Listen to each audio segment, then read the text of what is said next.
Have you ever seen a news clip where a missile launches from a ship and then glides low over the land, almost as if it's following the shape of the ground on its own? There's no pilot inside, no wings flapping, just a slim, fast machine moving forward with strange accuracy. That's what we call a cruise missile. At first glance, it almost feels like something straight out of a science fiction movie. But cruise missiles are very real, and the technology inside them is extremely advanced. These machines can travel hundreds, sometimes even thousands, of kilometers. Along the way, they twist and turn across the landscape, staying low and avoiding radar, all while heading straight toward a specific target with impressive precision. But here's the big question. If there's no pilot inside, and the missile is flying low over land it has never seen before, how does it know exactly where to go? Let's take a closer look and break it down right here on Autonomy.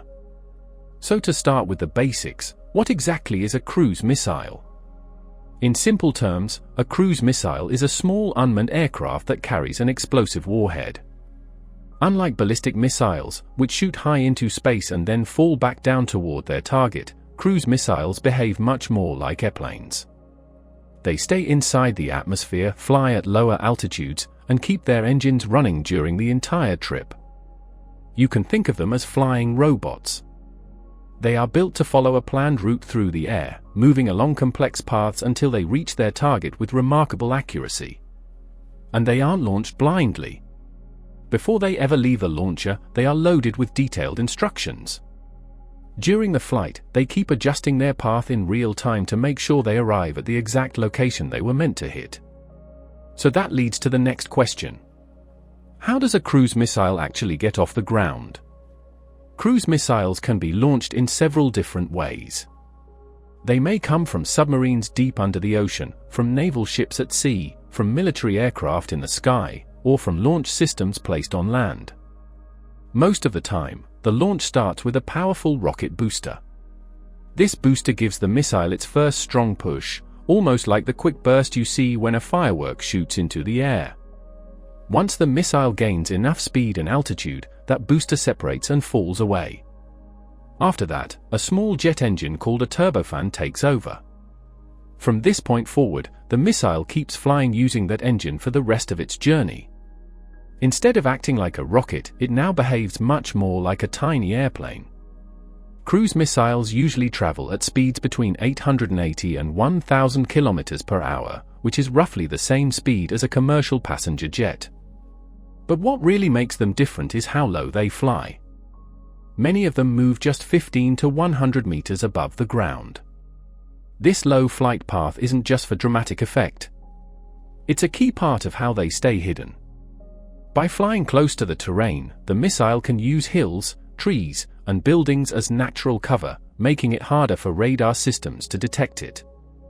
Now this brings us to the most fascinating part of the whole system, navigation. In order to reach their targets, cruise missiles rely on several navigation technologies working together. It's not just GPS guiding them. In reality, most cruise missiles use multiple systems at the same time. You can think of it like layers inside a digital brain. Each system supports the others, making sure the missile always knows where it is and how to continue along its path. Before launch, engineers load the missile with a detailed flight route. This path is carefully planned to avoid enemy defenses while taking advantage of the landscape. The route might guide the missile around mountains, across forests, or between buildings to stay hidden along the way. Once the missile is in the air, it follows that planned route very closely. If something changes during the flight, the system can make small adjustments to stay on course. Let's start with one of the most important navigation tools, the Inertial Navigation System, or INS. This system works without using satellites or outside signals. Instead, it relies entirely on sensors inside the missile itself. Devices like accelerometers and gyroscopes measure movement and direction, allowing the system to track how far the missile has traveled from its launch point. A simple way to imagine it is this: picture yourself walking somewhere with your eyes closed, counting every step and remembering each turn you make. Even without looking around, you could still estimate where you are based on how far and in which direction you moved. One major advantage of the INS system is that it cannot easily be jammed or blocked because it does not depend on outside signals. Everything it needs is inside the missile itself. But it also has a weakness. Over time, tiny measurement mistakes can slowly build up. As the missile travels farther, those small errors can make the position estimate drift slightly off course. That's why cruise missiles don't depend on INS alone. Another important system they use is GPS, the same satellite network that helps your phone show your location on a map. GPS sends very accurate position data from satellites orbiting the Earth. With this information, the missile can constantly check where it is and correct its path while flying. When GPS works together with INS, the result is extremely accurate navigation, even during very long missions. But GPS also has its limits.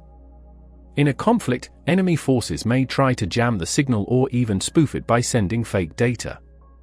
Because of that risk, cruise missiles rely on additional navigation methods as backup. One of these systems is called terrain contour matching, often shortened to TERCOM. Here's the basic idea. Before launch, the missile is loaded with a very detailed 3D map of the land it will fly over. As the missile moves along its route, a radar altimeter measures the shape of the ground below, things like hills, valleys, and changes in elevation. The onboard computer then compares these real-time measurements with the stored map. By matching the terrain patterns, the missile can confirm exactly where it is. You can think of it like driving using landmarks. Instead of looking for street signs or buildings, the missile recognizes natural features like mountains, rivers, and valleys. This system becomes especially useful in places where GPS signals are weak or blocked. And because it doesn't rely on radio signals, it's much harder for an enemy to interfere with it. Some modern cruise missiles add another layer of guidance called DSMAC, which stands for Digital Scene Matching Area Correlation. This method uses optical or infrared cameras to capture images of the ground while the missile is flying. The onboard computer then compares those images with stored satellite pictures of the target area. If the images match, the missile knows it is exactly where it should be. In a way, it works a bit like facial recognition technology, except instead of identifying people, it recognizes landscapes. But knowing the destination is only half of the challenge. Just as important is reaching that destination safely. Cruise missiles rarely fly in a simple straight line. Instead, their routes are carefully designed to avoid danger. They may turn around mountains, slip between hills, or pass through valleys to stay hidden from radar. This type of flying is often called terrain-hugging flight because the missile stays very close to the shape of the land. Some of the newest systems even allow in-flight reprogramming. That means operators can update the missile's route or even change its target after it has already been launched. This ability gives military commanders much greater flexibility during operations. Now here's an important thing to understand. Even though cruise missiles are very advanced, that doesn't mean they are fully autonomous. They don't think the way humans do, and they don't make their own decisions. Instead, they follow the instructions that were programmed into them before launch. The systems inside the missile help it understand where it is, where it needs to go, and how to stay on the right path. They are extremely good at guiding the missile along its route. But they are not choosing targets or making judgments on their own. The real intelligence comes from the technology working together, along with the detailed planning done by human operators before the mission even begins. So why does all of this matter? Cruise missiles are a powerful example of how engineering, technology, and military strategy come together. They allow forces to strike targets from long distances with remarkable precision, often without putting pilots in danger. At the same time, this technology raises serious questions about modern warfare. It brings up debates about responsibility, ethics, and how conflicts can escalate when such powerful tools are used. In the end, these aren't just machines flying through the air. They are highly advanced systems built to deliver destructive force with incredible accuracy. Learning how they work helps us better understand both the technology itself and the wider impact it can have on the world. So the next time you see a cruise missile launch in a news report, remember that it's more than just a metal tube carrying explosives. It's essentially a flying robot filled with sensors, computers, and navigation systems, all working together to complete a mission it was designed to perform. That almost eerie ability to know exactly where to go isn't magic. It's the result of decades of research, engineering, and strategic thinking packed into a weapon about the length of a telephone pole. Thanks for watching. If you have ideas for future videos, feel free to share them in the comments below. Your suggestion might even inspire our next topic. And don't forget to like the video, subscribe to the channel, and stay tuned for more stories that explore the fascinating details hidden inside the everyday things around us.